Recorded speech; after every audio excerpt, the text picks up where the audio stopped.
boy with the white jacket and the thick accent, like, ooh, maybe it's all in my head, but I think we're really good at Okay, I think I'm ready.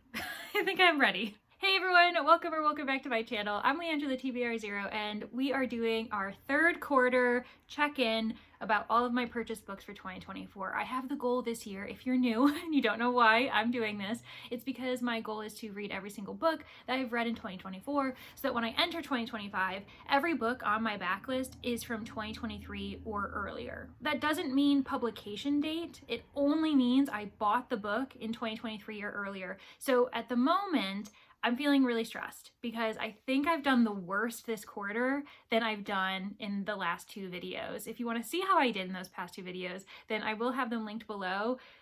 But your girl is stressed. And I think part of that stress is because I will be mentioning titles that I have literally had in every other check-in so far, that meaning that I'm not picking them up. I bought them months ago, over half a year ago at this point, and I still haven't picked them up, and I'm just asking myself, why?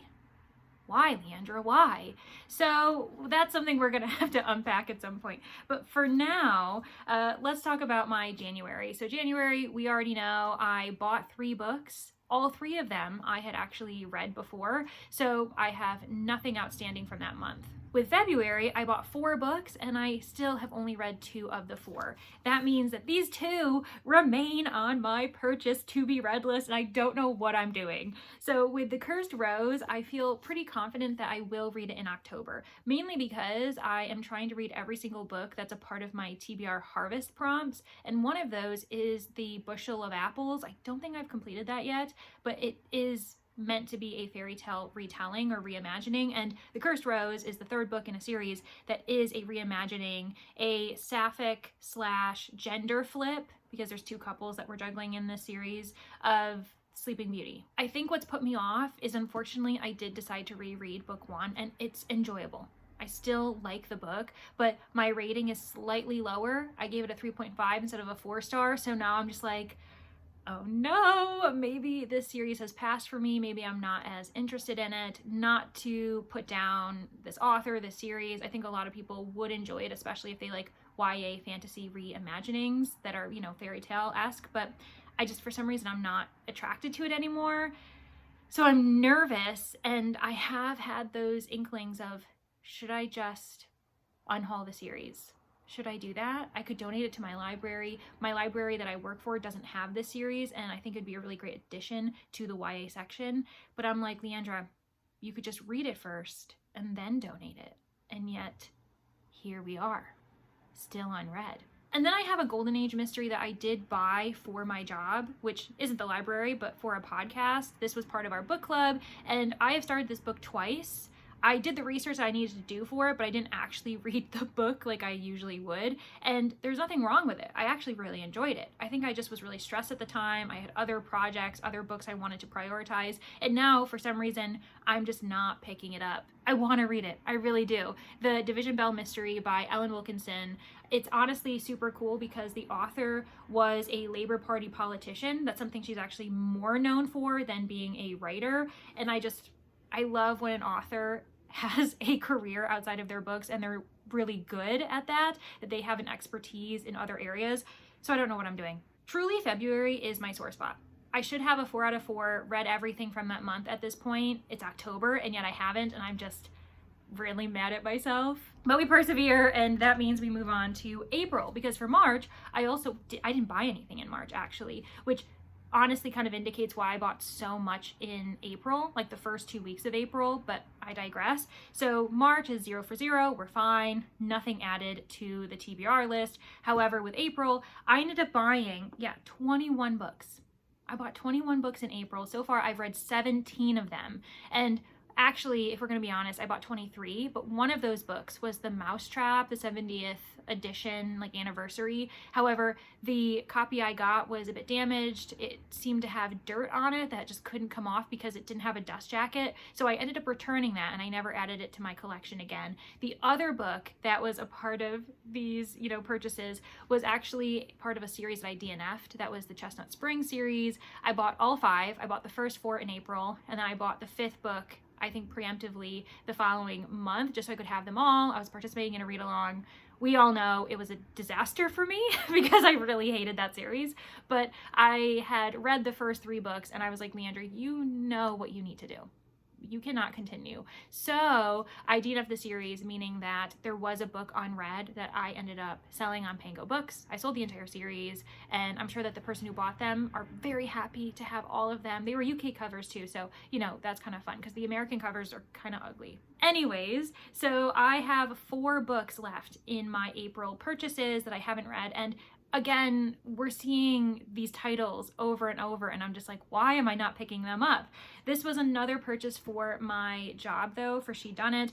I ended up buying a lot of 5 books by Marjorie Allingham, and obviously the one that I'm not holding, I read because I was reading it for the podcast, and now I just have 4 additional Marjorie Allingham books, and I enjoyed my experience with it, so it's not like that put me off and now I don't want to read these. I think I'm just currently really reliant on audio these days. Also, I have other Golden Age books that I've been prioritizing, and I just, for some reason, haven't been picking these up. They all do look really good. So for instance, we have More Work for the Undertaker. I love the covers of these too. They're very kind of classic, not necessarily from the time that they were published. These are, you know, republished editions, but there was a certain era in publishing covers where it's very clean and kind of, I don't know, of its time. The Tiger in the Smoke, I love that, at like the train station.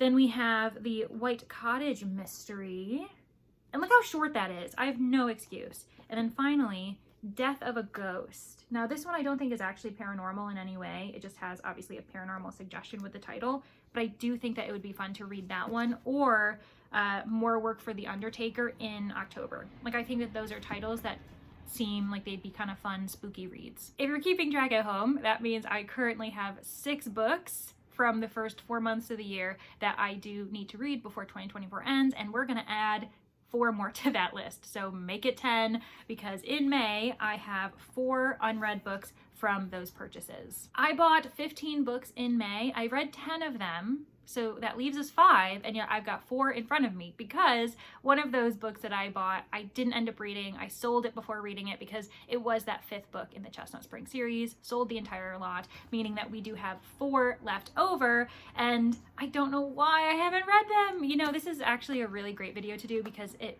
makes you look back and think, yeah, I do want to read those books, and that's a good feeling. It would be bad if I was like, okay, now I think about it, I did say that about The Cursed Rose. I don't know if I actually want to read that anymore, but most of them I do want to read. So here we are. So The Last Human, that's still on my list. It seems like it's like a fun kind of space opera, some humor, some heartfelt moments. I mean, it looks really good. A roller coaster ride of aliens, AI, superintelligence, and the future of humanity. I picked this one up spontaneously. I'd never heard of the book until I saw it in the store that I bought it in during that book haul. So yeah, I'm really going in blind because it's not like I was gravitating towards it because I know someone who adored this book or adores that author. Taking a bit of a chance with that one. Maybe that's why I haven't picked it up yet. I also just haven't been picking up a lot of sci-fi. I've wanted to. There are so many sci-fi books on my list that I want to read, but for whatever reason, I'm leaning more into my mystery thriller, and horror reads. And yes, we're in October. That's an explanation, but like, I don't have that excuse for any other month prior to October. So here we are. Then we've got The Queen of Poisons by Robert Thorogood, an author I really enjoy. I know that not everyone's a big fan of him, you know, because he gets compared to the Thursday Murder Club a lot, and usually people choose the Thursday Murder Club over this, but I really do want to read this. It's the 3rd book in the Marlowe Murder Club series. Honestly, the main reason why I'm waiting is because there was a potential buddy read that we were going to set up for it. I was waiting for a friend to read book 2 before we got into book 3, and then both of our lives just got really busy. So I do need to check in with that friend and see if what we just need to do is both read it separately and then come together and talk about it when we have the time. See, I do have some good excuses for why I haven't read a couple of these books. But I have no excuse for not reading Tokyo Express. This one, actually, I know for a fact I put on a TBR one of these months. I don't know which TBR game I was playing or slash watching that made me end up putting it on here. However, I didn't end up reading it. Again, it's a super short book. It was also for She Done It. I didn't end up even needing to do the research for the book, so I never picked it up. The thing is, this book does tick off a long list of things I love in books. The fact that this is a translation, that's set on a train, that's detective fiction with a mystery.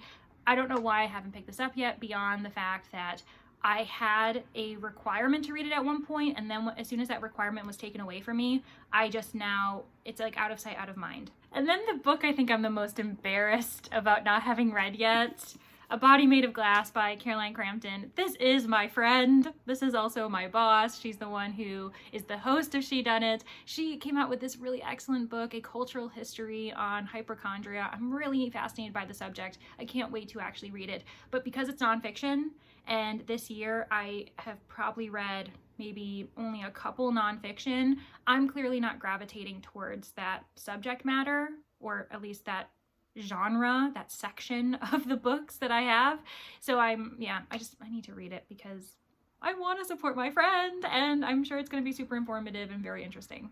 Moving into June, this is the month that I probably feel the most unearned pride about regarding the stats, because I have read 11 out of my 12 purchased books for that month. The reason why it's unearned pride is because it's mostly manga series that I'm continuing, that I'm really enjoying, and I just find manga to be very easy to pick up. It's short, it's usually a palate cleanser for me, so I don't feel any hesitance towards picking it up compared to, say, like a 300-400 page traditional novel. With that said, I do have one book that I still need to read, and that is Uncivilized by Subhadra Das. This is another nonfiction, so we kind of know why I haven't necessarily picked it up just yet, but I'm really excited, and it seems to mix memoir with historical facts, with humor as well, so I don't really see it as being that tough of a read, and I would probably get through it pretty quickly. Look at the back. It says, "Stunning. Das shows how a word, civilization, became a lie. She traces how that lie was repeated and transformed in universities and museums, and how it came to be embedded in the idea of Western culture itself." I mean, there's a tagline at the bottom of the cover that says 10 lies that made the West. So I feel like it's going to be super informative, and I'm really excited because I really admire this author. She was a guest on the She Done It podcast, and I still go back and re-listen to that episode because I really enjoyed what she had to say. Pausing to look at our statistics, that means I do have 11 books that I still have to read that I bought in the first half of the year. So let's see how I'm doing with the books I ended up buying in July, August, and September. July isn't doing great, I'm not gonna lie. So I ended up buying 13 books. I have read 8 from that stack, but that means I have 5 in front of me that I still need to read, and as you can see, a few of them are pretty thick, at least for me. There's really only one that I'm the most worried about because it's nonfiction. The other 4 are pretty popular, pretty much in my wheelhouse, and I feel like they're going to be easy reads once I pick them up. The first one is Tress of the Emerald Sea. I do have this as a potential book to read for October because there are a few prompts that I could have this fit in it. Likewise, Half a Soul by Olivia Atwater. Now this is historical. I think it might be like a historical romance. Well, historical fantasy that may have a romance in it. And I'm not opposed to that, mainly because I do like historical settings when they're paired with a popular genre. So fantasy, sci-fi, mystery, horror. I think that that'll be really easy for me. Plus, I read a book by Olivia Atwater this year, hence why I bought this on a whim, and I adored that book. It's one of my favorite books of the year. So I don't have any worries about these 2 titles just because this one, Brandon Sanderson in general, is just really popular. I feel like I should like it because it's a reimagining, inspired book from The Princess Bride. With that said, I do own The Princess Bride, and I would like to read that first. So that's kind of why I haven't picked it up yet. And then Half a Soul, I'm just, living off of the hype of me adoring a book I've already read by this author this year. The next 2 books that I bought in August were on my September TBR. Clearly, because I'm holding them in my hands, I didn't read them. That is the 4th and 5th book in the Parasol Protectorate series. I was supposed to read books 3 I was supposed to read books 2 through 5 in September, finishing the entire series, and I actually only ended up picking up Changeless in the last couple days of September. I finished it in October. I also finished Blameless about a week ago, so now I just have these 2 left, and they're really easy reads. I really enjoy the series. They're super fun. They're great palate cleansers, so I'm not really worried about having these, enter 2025 with me. I just actually have to pick them up. I'm hoping for this month, because I'm really invested in the series, but it's going to be dependent on the prompts that I get and when I get them. For TBR Harvest, for Fabelin, everything else I'm doing this month. Remember that pesky nonfiction I told you about? Well, it is The World Without Us. I do really, really want to read it. It kind of reminds me of The Islands of Abandonment by Cal Flynn. I read that nonfiction, I think last year, and I really, really enjoyed it. This one asks the question, what would happen to the world if humans disappeared? So we are discussing science, climate, the environment, and humans' impact on it. So I think it's going to be a really great read. I picked this up on a whim. I need to actually sit down and read it. I know it's going to probably take me longer compared to A Body Made of Glass or Uncivilized. I think this one's going to be the one I'm going to be sitting with the longest as far as like finally finishing it. It's going to be something I read in little morsels. So that's probably why I haven't actually picked it up yet. But I've been neglecting my climate nature writing love for quite some time, because I do really love reading about nature and people's experiences with it. I haven't been picking it up this year, and it's really sad. Oh, but that flop. Oh my gosh, this is a great book. Oh my gosh, okay.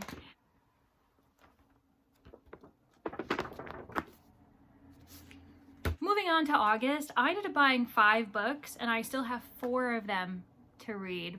But I can only tell you guys about one of them because the other 3 are for kind of secret projects, for research for things. So I'm going to kind of keep those close to the chest, but I still hope to read them by the end of the year. So it's not like I'm giving an excuse saying, oh, not going to talk about those, so they don't count.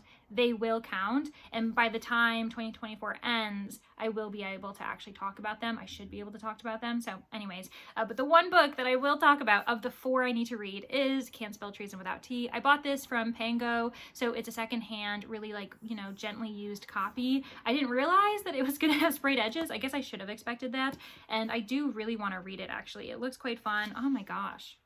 That's the first time I've even noticed that illustration. It's really cute. So I am hoping to read it this month also. Can you tell that I'm really hoping to read a lot of these books in October? Wishful thinking, but it does count for specifically the trick or treat TBR prompt with a hot drink on the cover, and I realized that I really don't have anything else that would fit for this prompt that I know of. So that little tiny mug in her hand, I'm really waiting for that prompt to come up on the spinner wheel so that I can read it. I will say that a lot of people have been comparing this book to Legends and Lattes, and not in a positive way, that they've been picking this up because they're, excited. They loved Legends and Lattes, so they're looking for a book that's similar to that. But in comparing it to that book, it's actually been making them not like this as much, that it's kind of almost like trying too hard to be like Legends and Lattes. We'll see if I'm, feeling the same way, but my hope is that because I'm aware of that criticism, I'm going to be entering this book blindly and not planning to really make a comparison, because I don't really know if that's fair to this book to do that. And finally, we have September. I ended up buying another 5 books in September. I've read 2 of those books, but I've got 3 that I still need to read, and one of them, I'm not gonna lie, I may knowingly wait until 2025 to read it, mainly because I am reading it with someone for a certain thing that won't be happening until 2025. So we're gonna leave it at that. But the other 2 books I do have the goal of reading this year, and that includes Displeasure Island. You can see my bookmark, actually. I have started it, and I'm so excited to continue this series. It's the 2nd book to Grave Expectations. It's a paranormal mystery series. This just came out in September, so it is a new release as well, and I had to support the author. I had to read it, and I'm obsessed with the American covers. I do think that the American covers are better than the UK covers. I'm sorry. That is usually not the case. 9 times out of 10, I prefer the UK covers. So for some reason, the Americans got it right this time. But I'm really excited. It is set on this island, of course. We're going to have ghosts. We're going to have a murder mystery. And don't you worry, I will be reading this.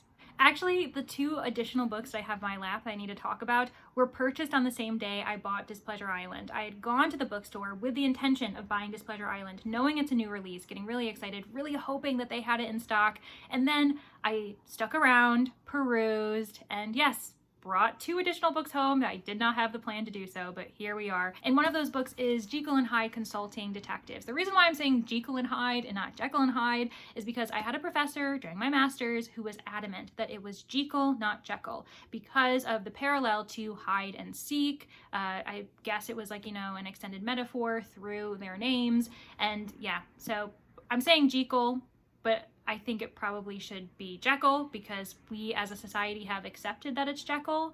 I mean, I guess we could talk to, you know, what's his name, Stevenson, see if he agrees, but he's dead, so we really can't ask. Anyways, I'm excited to read this because I really love when we see mysteries reimagining, you know, past characters, detectives. For instance, I love Sherlock Holmes and Dr. Watson being reimagined. Yes, they were initially in the mystery category when they were created, but I also like Jane Austen retellings that have them, you know, solving crimes. The series by Claudia Gray is one of my favorites of all time. So I'm really interested to see if these 2 other, you know, literary characters are going to like tickle my fancy when it comes to solving mysteries, and it feels a bit almost like maybe a horror mystery genre blend, which we don't see too often. And then the book that I'm probably going to be waiting until 2025 to read because there's a specific buddy read that I want to participate in, and we're between this book and another book, so we may not read this one, and if we don't, I'll read this ASAP. But The Hitchcock Hotel, I couldn't not buy it because I love the cover, and again, this kind of literary nod to another well-known figure. I'm really excited about it. So Hitchcock, obviously the director of a handful of iconic films, and I like the setting, this idea of a hotel that is inspired by Hitchcock, that is in honor of Hitchcock. I think it leans more mystery thriller, to be honest. A Hitchcock fanatic with an agenda invites old friends for a weekend stay at his secluded themed hotel in this fiendishly clever, suspenseful new novel from the international best-selling author of Darling Rose Gold. So yeah, I think it's gonna be really fun. I think it's gonna be up my alley. I'm really, really hoping that I like it. But like I said, this may be the only book that I'm allowed to not read in 2024. So that means in July, August, and September, in this 3rd quarter, I have 12 books that I still need to read that I bought. And that's in comparison to the first 6 months of the year where I have 11 books left on the roster. So altogether, I've got 23 out of 74 books purchased. So I'm doing okay. I've read about 2/3 of the books I've bought. However, the fact that I only have 3 months left. I have October right now, I have November and December, and I have to read 23 books that I've purchased if I really want to be able to enter 2025 with a clean slate. Like I said, technically it's 22 because Hitchcock Hotel may have to wait for a certain project, and that means it's allowed for me not to finish it, but still 22 books even, and that doesn't mean that I don't have other books I want to read. So it's possible, but I'm a little stressed. And I think that this is the most books at the moment compared to quarter 1, quarter 2 that I, you know, still have left to read. I think I was at like maybe 16 books in quarter 1 and quarter 2. I can't really remember. As I said, they'll be linked below if you really want to, you know, fact check me. But I don't know. Do you guys think I can do it? Let me know in the comments if you think I can actually do it. If not, well, thanks for the vote of confidence. On that note though, I do have to get going. So thank you all so much for getting to the end of the video. Let me know what goals you have in 2024. How is your purchased books going? How many have you actually read? And thank you so much to my Manor guests. I really do appreciate you all, and I can't wait to continue hanging out with you in the Manor, and hopefully no one else dies. If you're interested in catching up and watching my entire journey of trying to read every purchased book I own, I will have the first quarter here so you can watch it, see where I've come from, and yeah, just really have it settle in that I think I'm getting worse. On that note, thanks everyone, and I really do hope to see you in the next one. Bye! Who's the cute boy with the white jacket?